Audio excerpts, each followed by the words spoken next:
दोस्तों, आज की कहानी है ननन जी। आपको भी पता चल जाएगा जब बहू को पराया और बेटी को अपना समझा जाता है तो कैसा लगता है। दोस्तों, कहानी शुरू करने से पहले अगर हमारे चैनल को सब्सक्राइब नहीं किया हो तो कर लीजिए ताकि आपके पास पहुंचे हर नया वीडियो।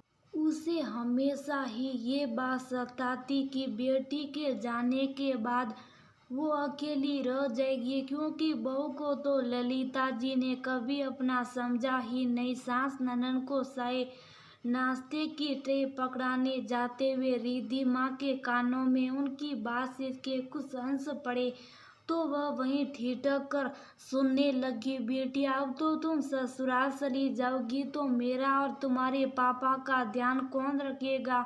तुम ही हो जो हर समय हम दोनों के खाने पीने का ध्यान रखती हो, वरना तो तुम जानती हो हम लोग भूखे ही रह जाए। मेरी अलमारी, मेरे रुपये पैसे का हिसाब किताब तुम ही रखती हो। तुम्हारे बगैर तो हमारा कोई काम होता ही नहीं। तुम ससुराल चली जाओगी तब क्या होगा? मैं तो तुम्हारे ससुराल वालों से कह दूंगी कि हम अपनी बिटिया से ज्यादा दिन दूर नहीं रह सकती, इसलिए उसे जल्दी जल्दी भेजना। कहते हुए ललिता जी रुआसी हो गई। माँ, आप भी मेरे जाने के बाद जरा सावधान रहना। अपनी अलमारी की चाबी वगैरह संभाल कर रखना और अलमारी सजने को छोड़कर बाकी सारे अपने सारे काम भाभी से करवाना। आखिर आपका घर है।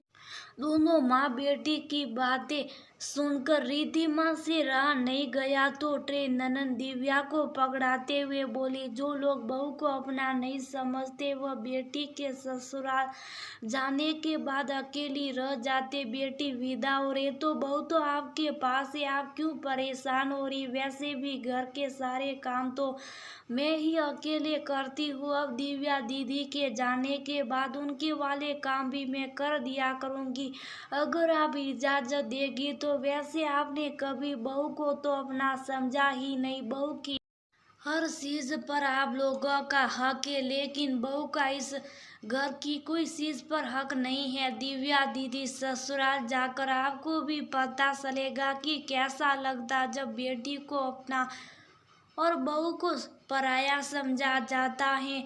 ज्यादा जबान चलाने की जरूरत नहीं है। अब मेरी बेटी ससुराल जा रही, उसकी सेवा सत्कार करो। वही कह रही हूँ माँ जी। बस आप लोगों की बात सुनकर रहा नहीं गया तो बीच में बोल दी, वैसे आप कौन से ऐसे काम के लिए रो रही थी जो दीदी आपका करती?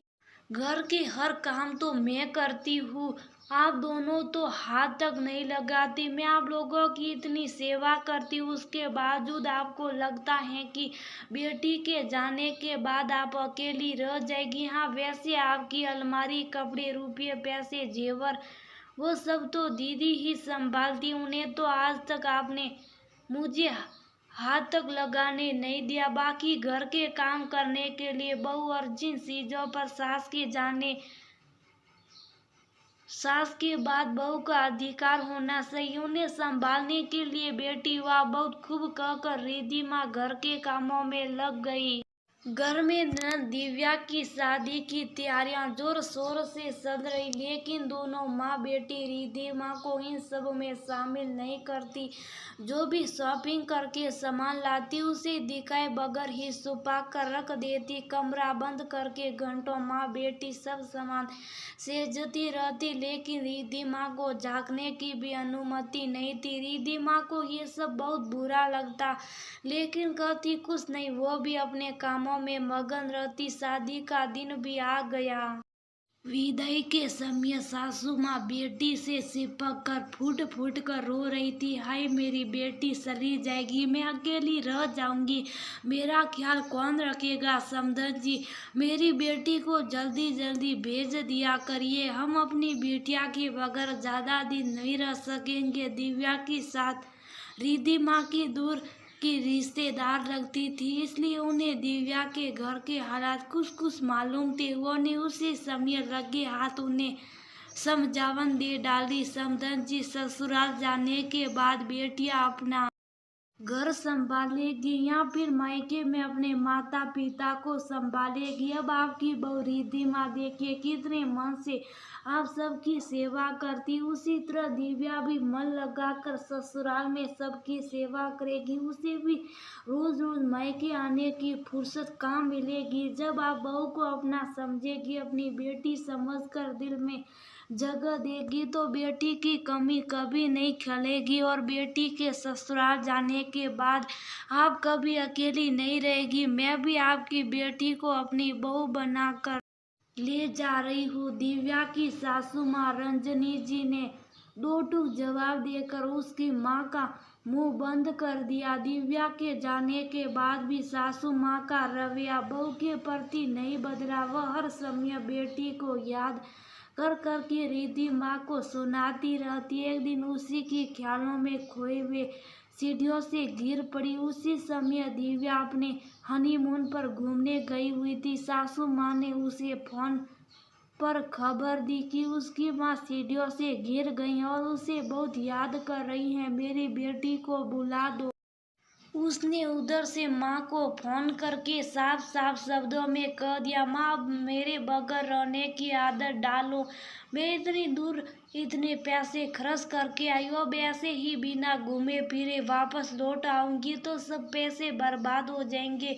वहाँ भाभी हैं तो आपका ध्यान रखने के लिए। बेटी की बातें सुनकर ललिता जी की आंखों में आंसू आ गए। जिस बेटी की मोह में ममता में बहू को कभी अपना नहीं समझा, वही उन्हें सिखा रही हैं। रिद्धिमा ने खूब मन से ललिता जी की सेवा की और वो बहुत जल्दी ठीक होकर खड़ी हो गई। जब दिव्या पग फेरे की रस्म के लिए मायके आई तो देखा जो काम वो संभालती थी वो अब रिद्धिमा संभाल रही। माँ की अलमारी, रुपये, पैसे और गहने भी। उसे बुरा लगा तो टोक दिया, भाभी माँ की अलमारी उनकी बेटी यानी मेरे के अलावा कोई नहीं छूता।